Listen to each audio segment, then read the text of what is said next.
So there is a method behind my madness, though we don't often know what it is. All right, so let me go in here and show you part of my thinking. I did some flowers in this pink, so that's the green square.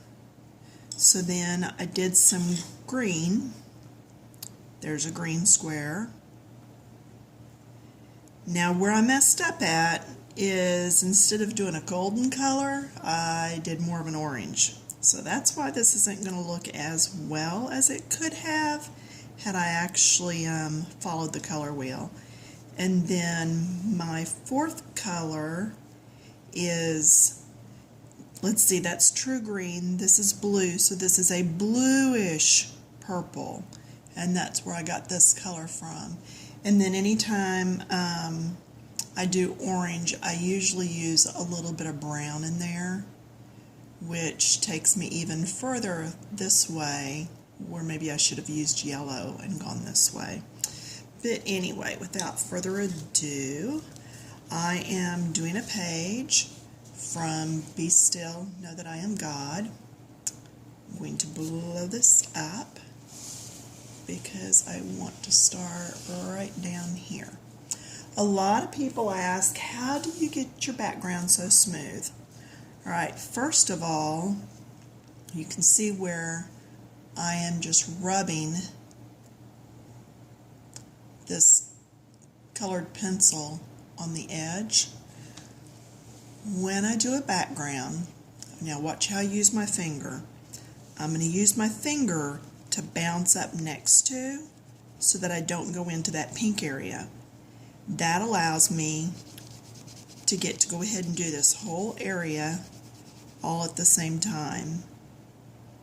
For the most part, I am going one direction, moving my finger around and slowing down as I get into the smaller areas. See, I'm going a little bit circle there.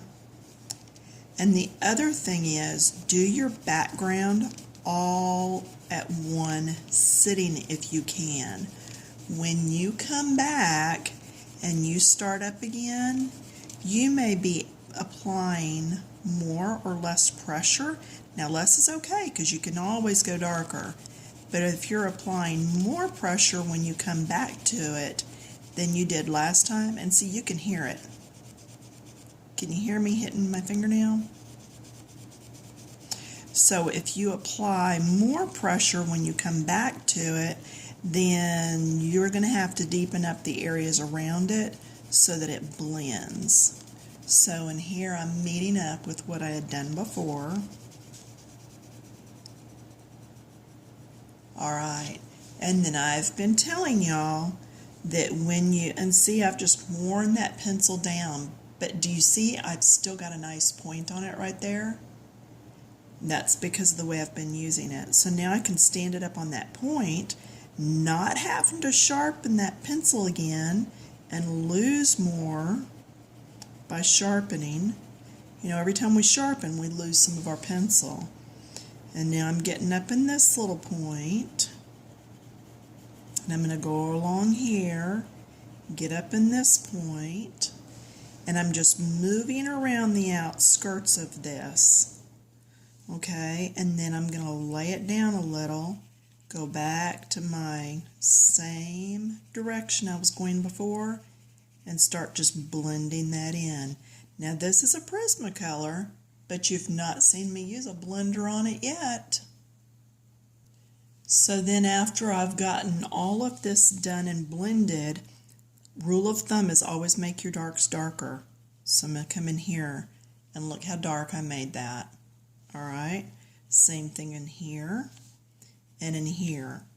And then I'm going to come in and blend again, trying to go in the up and down direction as much as I can. A lot of people, oh, I can't do that up and down. Well, I don't know what to tell you. You're really going to have to practice that if you're going to make your backgrounds to be smoother and pushing the darks to the dark. Okay, pushing those darks all the way back to the back. That's just something, it's part of the learning, you know. And that's what we're all watching these videos for and everything anyway. So why would you waste time watching a video and then not practicing what you see? So anyway, you would finish doing all in these little areas.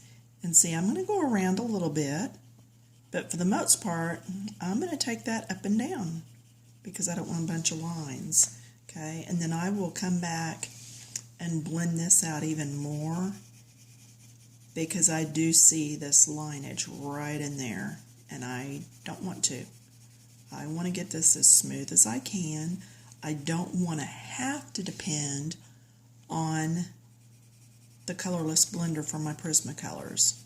I was coloring with Crayola brand at work the other day while the 2-year-olds were napping, and they worked just fine. Didn't need a blender. All right, now I'm going to show you what I've been doing. There we go. Surprise! Okay, so that was the blue. This green banner is all done with one color. Now, let's go in again. See the darks and lights? That's by the amount of pressure that I put on the colored pencil. So I left some over here. This is not going to be as dark as this. And they kind of give you a hint on that, and I was actually coloring this way on this, but if I do it right, it's not going to matter. See how I've gone back and forth? When I get down there I will though, so I might as well do it up here. So this is going to be a little darker, and across here is going to be a little darker because it's tucked behind this. All right? And then I'm just going to do little circle motions to blend that in with what was already on there. Okay?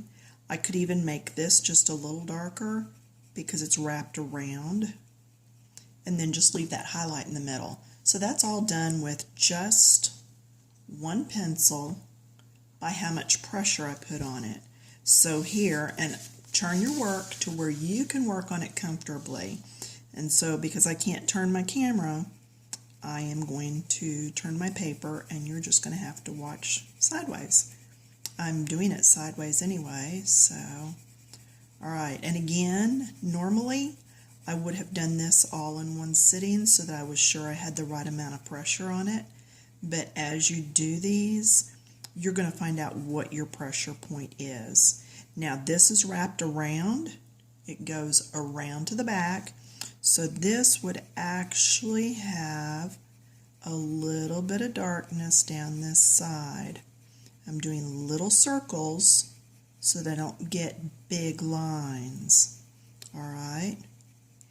Then across the bottom, it's a little darker because this is casting a shadow down on this. If you don't understand what's in the back, what's on the bottom, what's in shadows, then you may need to go outside on a sunny day, not too sunny. You want to be able to see shadows, and you don't want it to be high noon because your shadow will be really small. Stand out in the sun and look and see which way your shadow goes. And then notice where it's darker, notice where it's lighter, notice how long the shadow is. See, I can come in and shadow this just a little bit because this L top is shadowing down. All right, now I don't want to spend too much time on this because I don't want the video to time out. Now the orange I had used is right here. All right, the brown I am going to use, and it is brown, it's a dark umber, and I usually do this best if I'm just doing tick marks away from me. Now, I'm going to move you. Hang on. Hold on, I'm still here. Trying to focus. There we go. What I want you to see is a side view of what happens with my pencil. So if I can get this to focus, my side view is actually down and then lift, down and then lift. Okay, so as I do this, it comes through like this. I am not just scribbling back and forth. You have to blend in. And now here, I can stay on the paper and come on around. I know this almost looks like black, but it is just a, I'm going to put you back up here. Sorry, hang on. There you go. It is just a very dark brown. I could have gone even a little chocolatier and not gone so deep, and it would have been okay. I'm going to blend into this some. And then I'm going to come this way.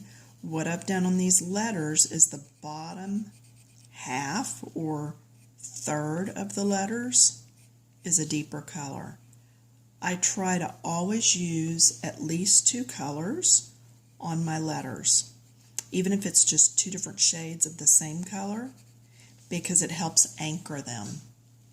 Now the love or the Lord doesn't look like it's just floating. It is actually anchored by that bottom part. Let's see, I was going to show you something else on here. Where'd it go? There it is. Now, I always tell you that I put plastic behind to protect the sheet that is behind it if I haven't torn it out of the book. Can you see this white line right there? It's ever so slightly, but it's there. That is from something being on top of this page and actually denting in. If you've ever had a pine table and you find it's very easy to put your fingernail or a mark or a scratch right into it, that's what we're doing with our papers. So anyway, all right, I think this one is just about finished. I will give it a good looking at before I decide. Earlier I found a little pink bud area that had gotten totally missed, so I had to go back and pick that up. But anyway, that's doing banners, doing 2 shades in the lettering, doing a background without having to use a blender of any sort. Yeah, see, there's a wooden spoon. That's what, and then I've got duct tape and spackling paste for weight, and that's what I have to put all this on to be able to shoot videos. But I wanted to show you the completed page, and there it is. So, all right, let me go load to YouTube, and I will post this for the folks over on the Coloring Book Keep It Clean site on Facebook, and hopefully this will help somebody.